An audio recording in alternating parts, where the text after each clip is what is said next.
How's it going, guys? I have a match for you today against a guy by the name of Thinking Aloud. Now, looking at the team preview, as you can see, this is actually a weatherless kind of standard thing. I mean, I brought standard stuff, but I was just like, I'm gonna slap a bunch of shit together.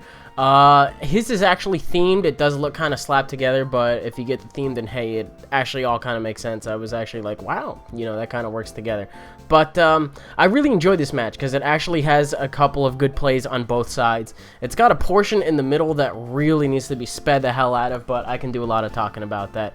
But just everything else surrounding that portion and the ending just kind of, wow, it's fucking great. So we're just gonna go ahead and jump right into it. So he leads off with his I was gonna say dragon, what, it is a dragon type, Hydreigon. I'm gonna go ahead and lead off with my Staraptor. My dude is scarfed. I don't know if his is scarfed, but I'm pretty sure he doesn't want to take those odds, so he's gonna go out into his Slowbro. I was gonna go for the U-turn anyway, so I get super effective damage on that or on this. Bug is a nifty little type when it comes to, you know, that kind of shit. So get to go for the U-turn, and I believe I go out into my Breloom because I'm actually going to be able to put him to sleep and set up immediately after, depending on what he wants to do.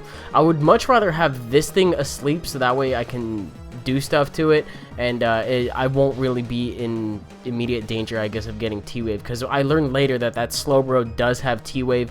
I don't know about his Ferrothorn, because this is the one that ends up getting put to sleep and it's just gonna end up dying. But here is the portion in the game where he finds where I find a soft spot in his team, and the soft spot is his team doesn't fucking like Techloom at all. Let me tell you that right now. But I'm gonna be able to go ahead and get up a Swords Dance. I figure +2 Life Orb, Technician, Mach Punch will do a lot coming from an Adamant Breloom, but on an Infernape, it's like, come on, you know, I'm pretty sure as long as he's not like some weird-ass early mid-game Sash, I should be able to take it down okay. Then he goes out into his Landorus, Neanderus, Cat form, Therian form thing. I'm like, you know what? I'm going to go for the Bullet Seed. I don't care. I'm still +1, and it turns out he goes into his Ferrothorn. It is quad resisted, but I don't take Iron Barb's damage from it because although it is a physical attack, it isn't a contact move, so to speak. Stuff that would activate Static and Rough Skin is the kind of stuff that activates Iron Barb. So although it does hurt to have Seeds spit at you, that actually does do a considerable amount considering it was just 4 hits and it was only +1. It is still quad resisted, so I'm kind of impressed with this thing. And now that the Ferrothorn's still in here just to take the Bullet Seeds, I'm like, you know what? Free Swords Dance. Nope, not even, no fucks given, you know, that kind of thing. So, he's going to go for a Sucker Punch. I am actually going to end up going for a Mach Punch. I don't care how much this really does, as long as I'm going to be able to take it out. This thing is a big threat. The crit here is actually really unfortunate, but I don't really think it's too game-changing. It does give me a little bit of trouble later on, but I do get an instant revenge kit right here. Not that it really ended up mattering, because I am at +1 more than I was on Infernape, and, you know, I don't really suspect Honchkro's going to take a +1 Mach Punch anytime soon.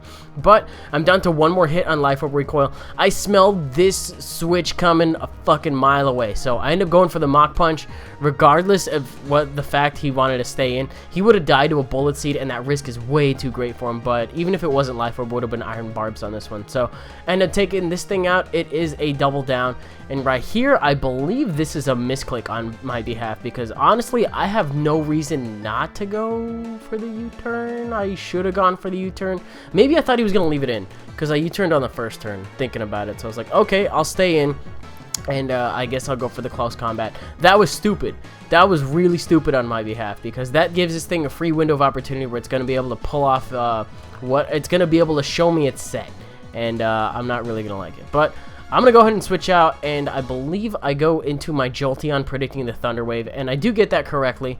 So even if he wanted to Scald, it would have been whatever. It'll still scare him out with Volt Switching, but I can't really Volt Switch just because he does have the Landorus still. So I go for Hidden Power. I was pretty sure it was Grass to deal with Gastrodon and, you know, kind of gets a middle ground there. And it turns out it still does a really fucking good chunk. And he is going to go for Scald. I believe get the burn on this one. I'm not really too worried about it, though. So I'm going to be able to do that. But one by one, I'm not really noticing what his plan is here, but I'm slowly but surely losing all the things I have on my team to reliably take out Slowbro, and I really should have taken better care of this Jolteon. So just to kind of speak seriously on that bit for a little bit, but I'm gonna go for a T-Bolt, expecting him to try to stay in. It was kind of silly because now that he learned I do have a super effective hidden power, he knows that I have no way to touch his Hydreigon. So I think I just leave this thing in his death fodder because I don't want anything on my team at this point to take a Draco. So leave it in to die. Even if it was a U-turn, I could have gone into Infernape predicting that, but I still kind of need Infernape, maybe a little. I think I have HP Ice on it. Maybe. I don't remember. But he who turns into his Slowbro, I'm going to go ahead and go out into my Starmie. The fucking AVERAGIO now. If you're wondering why the regular background is on this one, because Camouflage transforms into a ground type on Wi-Fi, which is exactly what I wanted to do there. Fucking transform into that, dodge the T-Wave, and that way I'm just going to be able to fire off a T-Bolt. I mean, it is going to be a super effective Scald. I don't even care. As long as I can fucking prank stuff like that, it works. I've done that shit to Magnezone, and I do have the HP ground on it, so it actually does have a stab attack. It's not an offensive powerhouse at all, but this is one of the more gimmicky things I like to use, and it leaves me with exactly enough for Life Orb recoil. But knowing that his Slowbro is pretty much the perfect check, maybe slash counter, depending on builds of Infernape, to my Infernape, he's going to go into his Hydreigon to try to preserve it. That switch was a little obvious too, so I'm going to go ahead and end up going for the Ice Beam. Oh, look at that fucking AVERAGIO! Gets a kill! Nick, where are you? Nick. Come in, Nick. Or Fizzy. Or anyone else that was around when we made that set. It fucking did something, finally. But get to go into my Staraptor now, because it is another double down. Rule of thumb, bring in your Scarfer. Especially because his Scarfer is dead, so that's kind of cool. Decided to go for a U-turn. This is kind of stupid, because now that I learned that he does have T-Wave, I don't have anything that wants to take it, and I don't want my Staraptor to take it, because the last thing I want is to have that thing paralyzed against the Landorus or whatever. So I decided to go into my Infernape. I'm probably going to end up foddering this thing off. Much to my surprise, it doesn't end up being fodder. It ends up slowing the match down in his favor for a long time. So I'm going to speed this up a lot, because basically what's happening here is I do have the Grass Knot, and it's doing a pretty good chunk, but he's slacking off in hopes that I will get paralyzed, and I keep Grass Knotting in hopes that I'm going to get critted. But he's got a better edge on this, because I can not only get paralyzed, I can wear myself down with Life Orb. So he's sitting in the good spot. There is still the odds for me to get crits, but neither of these things are happening, and they kind of stay like that for a while. So got some Life Orb recoil. This is really slow in real life. That's why I decided to speed it up, and I'm pretty sure you guys wouldn't want to be watching this shit now. But as you can see, slowly but surely, he's getting himself up back to a good range, and before you know it, he's back to full. So go for another Grass Knot. Does around half. Kind of shitty, but he's gonna go ahead and be able to take me out with Scald, and my Infernape essentially did nothing, because Slowbro's gonna end up being at the exact same amount that it was when Staraptor was in. So I figure, okay, my Staraptor's reckless, I have Brave Bird. I think I'm Jolly though instead of Adamant. I don't remember, but I'm gonna go for a Brave Bird, and much to my surprise, it fucking, well, it really wasn't that surprising, but it was a downer. It was a huge downer, because he's going to be able to go for a T-Wave, slack it off, or Scald, whatever. He's got something else paralyzed. It's kind of annoying. So I figure because I'm Choice Scarfed, I should be able to outspeed regardless and take him out, because he is a Slowbro. But wouldn't you know it, I get paralyzed on this one. Breloom would have been really nice against Slowbro to have that thing put to sleep, especially because I killed off his Ferrothorn on that predicted turn a little bit earlier in the match. But he gets a crit Scald too. So if you were wondering whether or not I was gonna fucking end up hacking him, no, he's actually kind of hacking me. He's gotten a couple crits, a couple pairs here and there. I haven't gotten really anything in my favor, but that's fine. We're getting near the end of the game. I got my late game Mance. It's not really supposed to be late game, but it is my last one, so it is now.